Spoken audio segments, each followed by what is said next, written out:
This is an iPhone 15 Pro CPU and it holds the keys to the customer's data. So this iPhone 15 Pro came in for water damage data recovery, and take a look at how bad of a condition it's in. The motherboard was even in worse condition, and somebody else had actually already worked on it and failed. It came to my shop and my job was to fix the board enough to turn it on and get the customer's data, but that was unsuccessful. So what I found was some extreme water damage in this part of the motherboard that ate away a bunch of the components. Plus there's a lot of corrosion in other spots on this motherboard.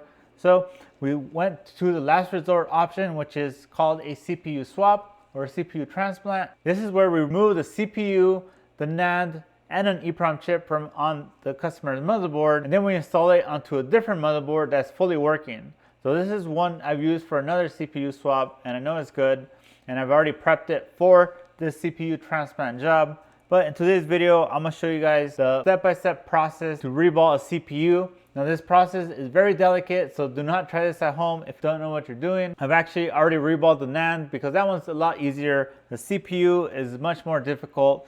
If you damage the CPU, there's no way to get data because these two chips are essentially paired together. So basically these two chips talk to each other in order to decrypt the data that's inside so we can get access to it. And the only way to do that is to get the phone to turn on. So we're gonna install these to the board, get the phone to turn on, put in the customer's PIN code, and then we can unlock the phone and get all the pictures and videos out of it. So if you guys have a water damaged phone that is destroyed and you need your data out of it, reach out to me through my website. You will see a link right there at the bottom of the video.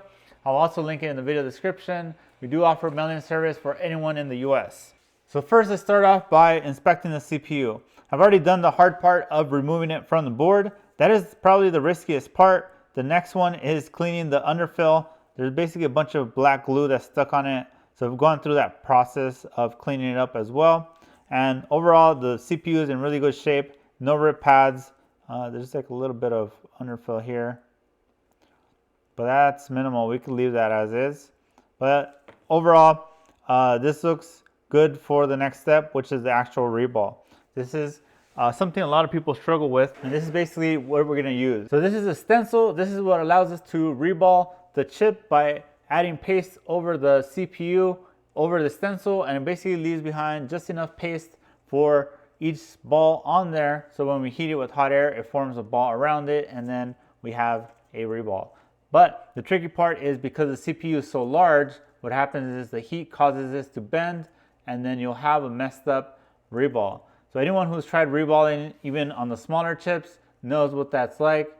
So there is a technique to do it properly and do it successfully. So when you do a chip like this, like a really small one, what happens is if it does bend, from the heat, it'll warp.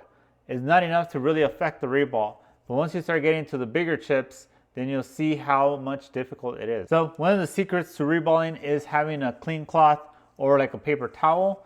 This cloth right here is very soft. It is kind of very paper towel-like. It's not like this one. So you can see I'm holding the edge and it's not folding. This is very thick, fibrous paper towel. Versus this one, this is like a cloth. It doesn't have any form. If you try reballing on one of these, it will melt. But this one is way more durable. I will try to see if I could find this exact one online, although I haven't had luck. So next best option is a paper towel, a really thick one, and then you fold it a few times so that you get a good thick surface to basically work on. So we're gonna put the chip on top of here, and then the stencil on top of that. And then what happens is when you're pressing down to reball, that's gonna essentially cause the chip to sink into the paper towel, and that will form a much better surface for the reball. So as you're working on it and pressing down, it kind of concaves and makes the stencil a lot more flat. So that's kind of one of the tricks to preventing the warping. So take a look at the pattern under here. There's these chips here that are under the CPU. I think they're like capacitors or something. I don't know. Honestly, doesn't really matter. The fact is that they're here. Look at the pattern. And then we're dealing with the A17 CPU, which is no longer labeled. Previously, older CPUs, it says the CPU number on there. This one doesn't. which if you look at the stencil, it matches that A17. And then let's do this. Let's rotate the chip to match the stencil. All right, so you see the cutouts. You want to match those with the chip. And then let's match the corner like that. So one thing about this stencil is that it's 2D, meaning it's just a flat metal stencil. There's no, well, it's semi 3D because it has the little cutouts for the little squares. So that does help a little bit, but not that much. So you'll see. So one of the biggest problems, another big problem people have is they have this down like this. They go to apply paste and then it starts shifting around and then it gets misaligned. So that is something also that's difficult with these stencils. This is a regular stencil. I'm not using a special jig because they didn't have any available. They probably have some available now, which kind of makes it a little bit easier. It's like a magnetic setup that will make it a lot easier to reball. But even then, that one still warps.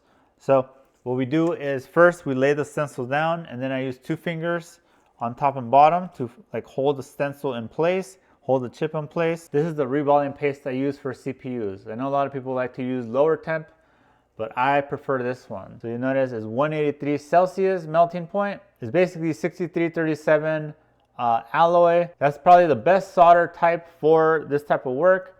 And it also has a nice amount of flux in there. So this is the best one I found so far. It's kind of hard to see inside, but there's some paste in there. So the middle center is like the wettest part, and then the edges is the driest. So what we got to do is scoop out, I would say, a big amount like this, right? So kind of like a pea size or like a bean. Actually, I should have done this before. And then on the same clean cloth, but actually fold it open, what I'll do is try to dry it out. The goal is to not have it be too wet, otherwise it's gonna mess up your reball. So I just kind of go like this. Now this paste is kind of old too, so even though it looks wet inside, it is a little dry already. So let me scoop up a little more. Try to get a little bit more moisture. The moisture is basically the flux, so just keep that in mind. If you have a brand new bottle of this, what you're gonna find is it's gonna be very runny. So I just never close this. I just leave this open because I do want it drier than what it's like new. Then I have a special spatula tool like this. It is non-magnetic for another reason, but what I like is how bendy it is. It is like the right amount of tension for this type of work. So once I dry out the paste and I see it's no longer leaving residue on my towel, then it's pretty good. Then I'll scrape it off and essentially transfer it onto this one. The goal is to end up with a little pile like this. All right, so now we're back on the stencil over the CPU. I have my pile of paste on here. You can see it's a pretty good amount, right? That's the amount I have. And then while my 2 fingers are holding the top and bottom, and also notice the orientation. I have the long ways left and right. This allows me to apply the paste much easier and less warping. So like I said, one of the biggest issues is the stencil will warp, it'll curve, and then the paste underneath will move around. So the goal right now is just kind of push down and slide and spread this paste out. And then I flip over my tool and then I go into a scraping mode. Also another thing is I don't wick the CPU flat, because that is very risky and is not required. As you'll see here, I'm able to apply the paste and I'm able to reball all this without having to wick it. Now if you want to see a video from beginning to end of this process, I do have an iPhone 12 where I do a CPU swap. And then I also have another video where I show how to prep a donor board. So I have separate videos for that. I will link them down below in case you want to see those. Now that we've kind of scraped it flat, I use a clean cloth to wipe it down. Now this is the actual cloth that I'm able to wrap around my finger and just press it down. Now we gotta use some curved tweezers. These are really large tweezers that allow me to basically hold the stencil down from the top and bottom, and then I'm gonna switch pressure. So I'm gonna let go of my fingers as I now add new pressure from my right hand from the tweezers. So now I've let go of this, and now the tweezers are the one holding the stencil down. All right, so now this is what the solder paste should look like inside the stencil holes. See that?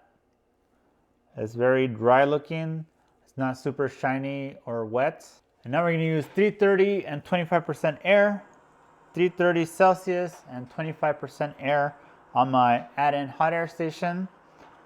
I will link to this hot air station down below as well as the stencil and the paste and everything you see in this video. If there's anything I left out, let me know in the comments. So right now what we're doing is heating it from very far away. I'm just trying to heat the stencil. So if you can see, my hot air wand is just going everywhere.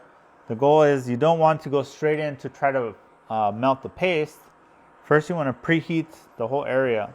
So I just go in big wide circles for maybe 30 seconds or so.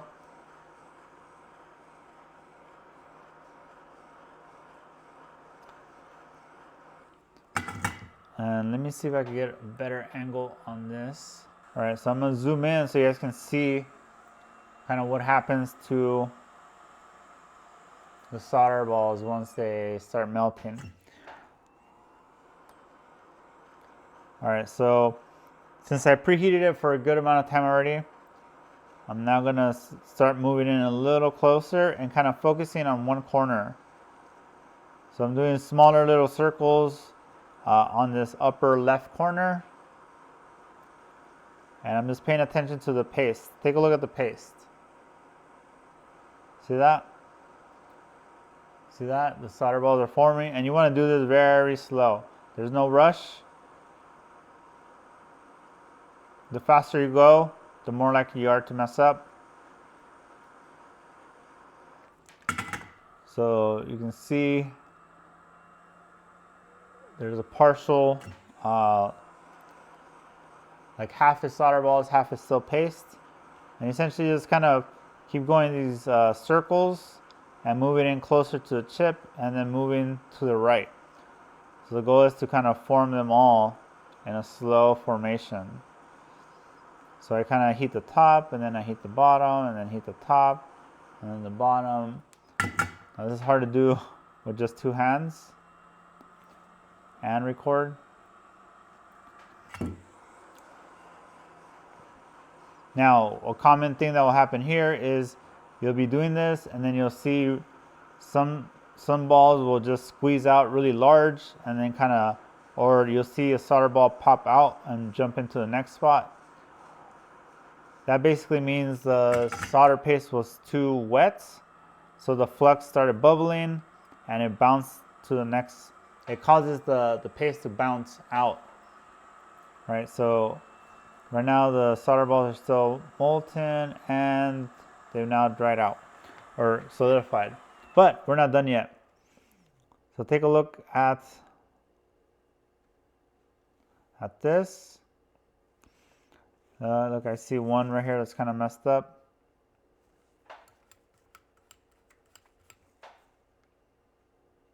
So that needs to be addressed. But the rest look pretty good. And one way to be sure that you have even solder balls, oh look, there's some gunk right here, is to get your blade, like a X-Acto blade, and just start shaving the top layer. This is kind of a test in a way.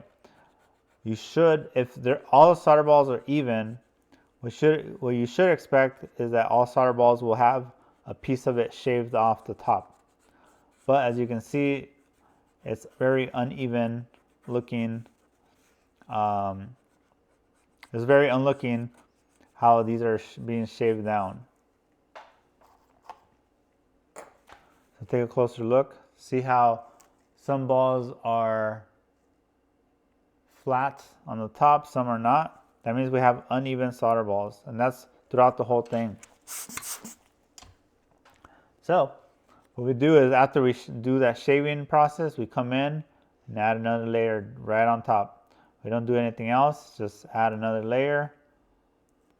This will pack in any of the empty voids, and then any of the pads that have a good amount of solder, that have a large ball there, it won't take any paste. So essentially, this only fills in what is needed. And then we come in with the clean cloth again, wrapped around our finger, and just try to wipe it off clean. Now we just have, you should be able to see how there's paste filled in the void. And then we repeat.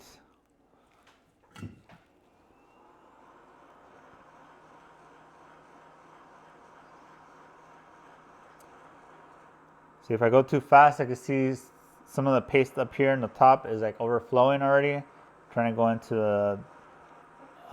a different pad. So you don't want that.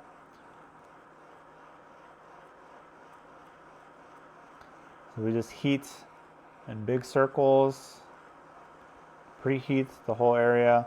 Also, in this process of you preheating, it's heating the chip, which is also heating the cloth, and is causing it to kind of sink down and create a kind of like a mold or a jig. Yeah, it's more like a mold, I guess. Right, and then I move in closer. I'm also gently sliding my tweezers so I keep that pressure downwards. Essentially, to slide your tweezers, you let go a little bit of pressure, and then you kind of, slide back, and then you'll notice that nothing will move out of the way. Although if you do it, like if you're like this and you're going down, if you're pushing down too hard, you're gonna move the stencil with you, and you're gonna mess up the reball. So that does take practice. But usually after the second layer of this reball, it should be really even. All right, so this is the CPU here. Let's get a close-up shot. Let's take a look at how it looks. To me, all the solder balls are present and they look even. And in between the solder balls, there's no paste. So that's another big issue people run into when they're trying to reball. They'll get paste in there, and that's also from the solder paste being too wet.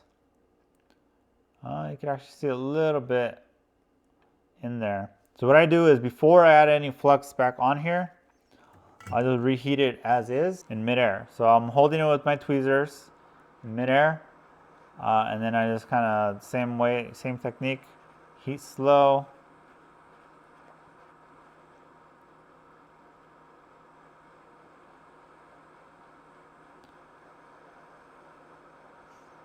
Another funny thing is, depending on how much flux was in your paste, some balls will actually might look a little smaller than others.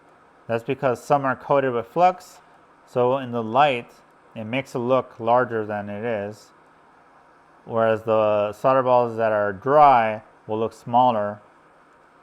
So like the liquid in the flux creates like a reflection that creates a bigger look to it. So right now I've reflowed. You can see all the solder balls are shiny.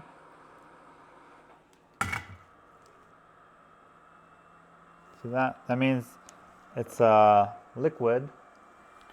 Now that I reflowed it dry, I'm gonna come in, well, not dry, but with whatever was there behind, with just the residue. I'm now gonna come in with fresh flux and coat the whole chip. You want to get flux on everything, but you don't want to overflow it. So I got a good amount, and then whatever is not flux, you just kind of heat it, and you'll see it kind of will spread out and make contact with everything. What you want is the flux to make contact with every solder ball, so that it reflows within the flux and creates a really nice looking solder ball. Take a look at that.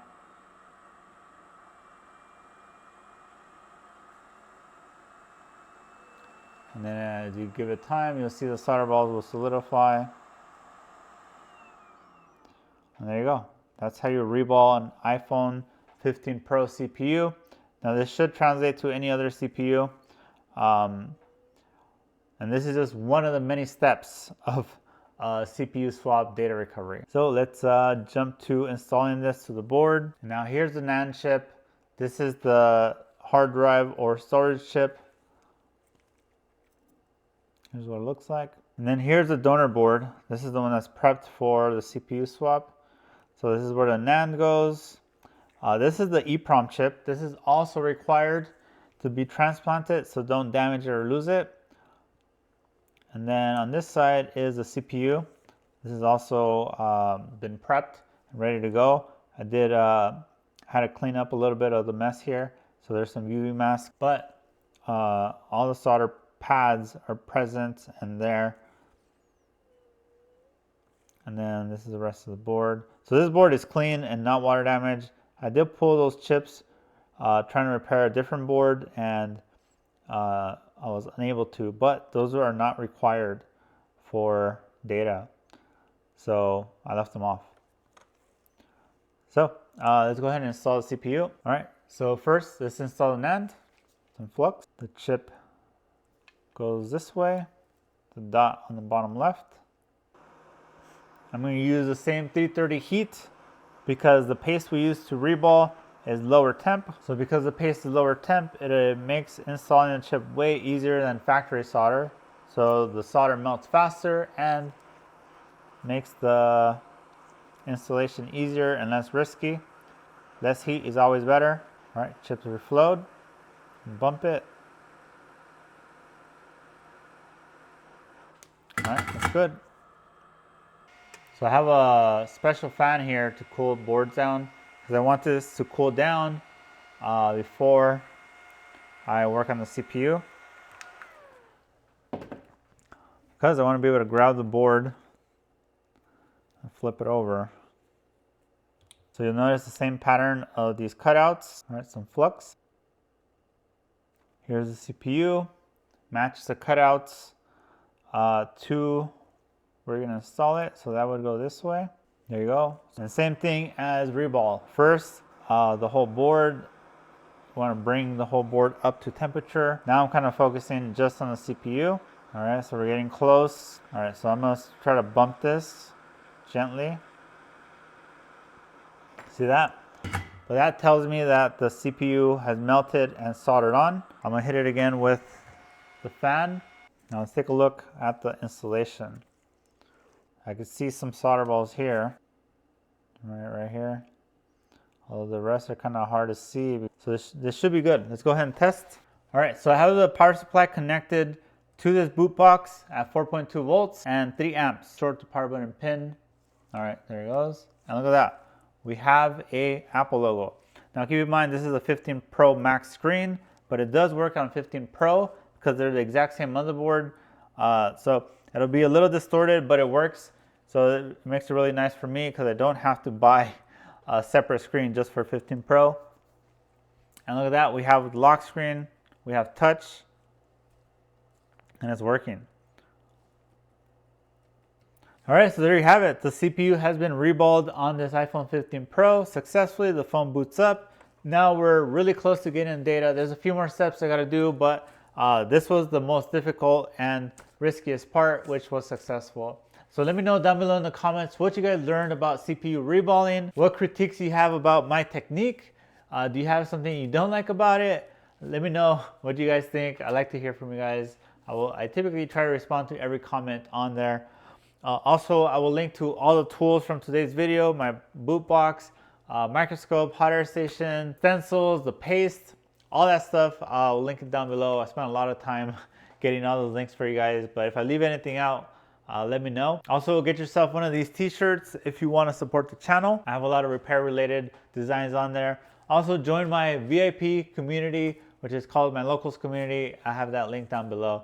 So if you guys want to see a full, from beginning to end CPU swap video, I will post that down below. Thanks everyone for watching. I'll see you guys in the next one.